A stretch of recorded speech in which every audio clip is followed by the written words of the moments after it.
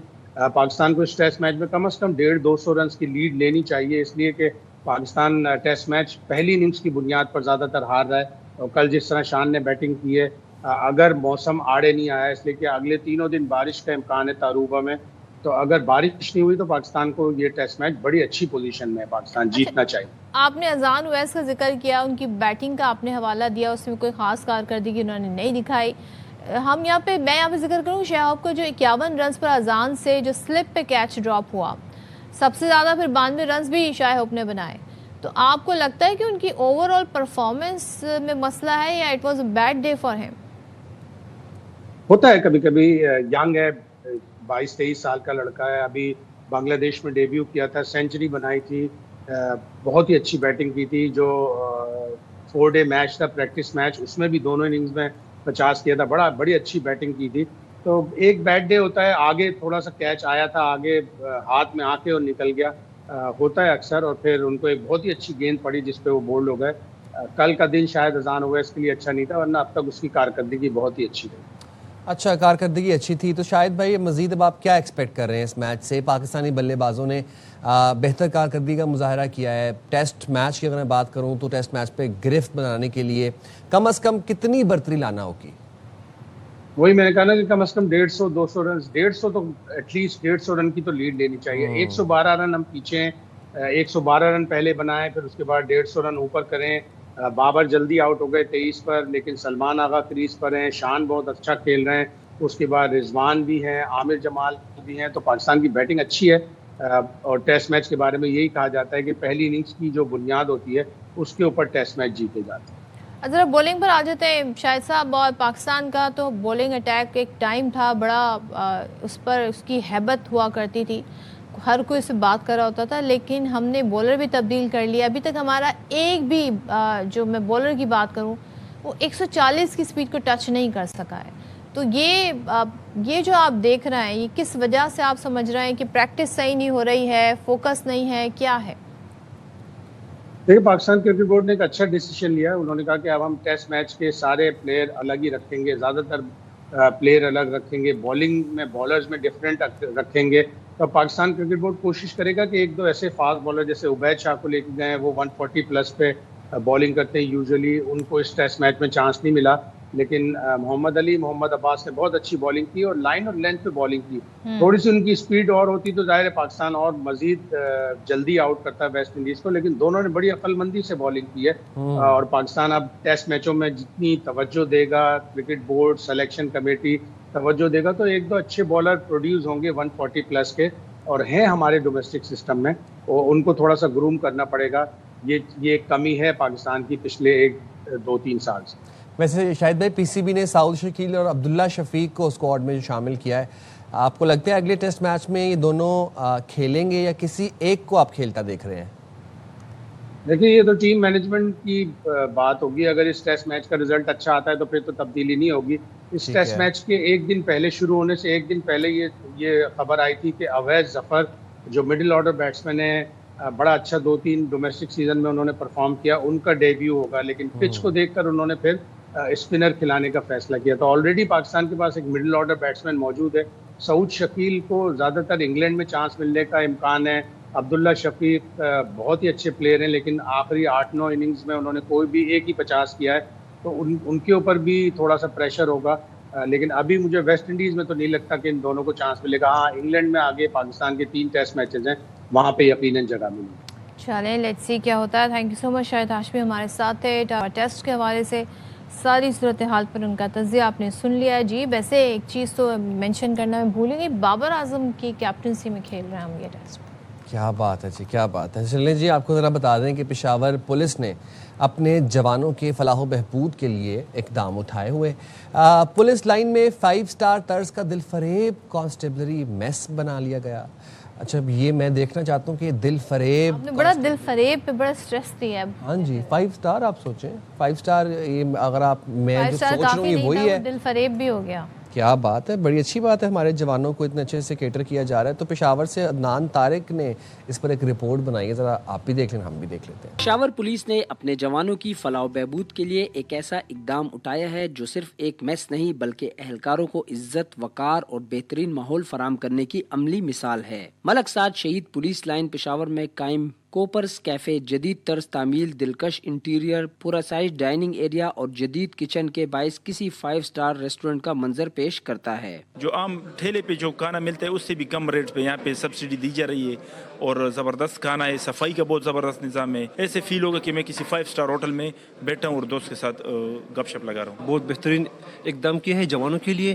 یہاں پر آپ جو ماحول ہے بہترین ہے، معیاری کھانا ہے اور اس کے علاوہ یہاں کا جو سٹاف وغیرہ ہے بہترین سٹاف ہے. کانسٹیبلری میس میں پولیس سربراہ سمیت کئی اعلیٰ افسران اکثر اوقات اپنے اہلکاروں کے ساتھ لنچ اور ڈنر کرتے نظر آتے ہیں. آپ کو لگے کہ ایک 5 اسٹار ریسٹورنٹ ہے اور کوئی بھی یہ نہیں کہہ سکتا کہ یہ ایک عام میس ہے، کیونکہ ہماری پولیس کے لیے ہم نے بنایا. تو ہم چاہتے ہیں کہ ان کو ایسے انوائرمنٹ میں بٹھایا جائے، ایسے انوائرمنٹ میں وہ کھانا کھائیں، بیٹھ کے گپ شپ لگائیں، ٹی وی دیکھیں، کہ جس طرح لگے ان کو کہ ان کا گھر ہے یہ.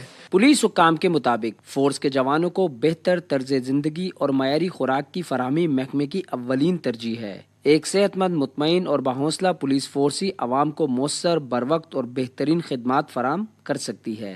کانسٹیبلری کیفے صرف ایک میس نہیں بلکہ پولیس جوانوں کے وقار، فلاح اور بہتر مستقبل کی علامت ہے. کیمرامین محمد ذیشان کے ساتھ عدنان طارق، ARY نیوز، پشاور. کیا بات ہے، بڑا اچھا لگا. بٹ میں یہ دیکھ رہی تھی کھانا بڑے غور سے، کچھ ایسا کھانا بھی ہونا تھا جو ذرا ڈائٹ شائٹ کے لیے ہونا چاہیے. مطلب بکرا ہونا چاہیے کہ دال چاول ہونے چاہیے؟ نہیں، دال چاول تو کچھ لوگ تو اس پہ منہ بنا لیتے ہیں، ایو کہہ دیتے ہیں کچھ لوگ تو دال چاول. لیکن یہاں پہ جوانوں کی صحت کے لیے میں کہہ رہی تھی کچھ ایسا کھانا بھی ہونا چاہیے ذرا ہیلدی. So right. تو جناب امید کرتے ہیں کہ آپ کو آج کا ہمارا پروگرام پسند آیا ہوگا. اگر آپ کو پسند آیا ہے، وچ آئی ایم ویری شیور کہ آیا ہوگا، تو جا کے باخبر سویرا کے سارے پیجز کو فیس بک، انسٹاگرام، ٹک ٹاک پہ آپ شیئر کر دیں اور فالو کر لیں لازمی. اور وہاں پہ آپ کو ہمارے سارے کلپس دیکھنے کو ملیں گے، خبریں بھی دیکھنے کو ملیں گی. اور ہمیں اپنی دعاؤں میں یاد رکھیے گا. اللہ حافظ. پاکستان زندہ باد.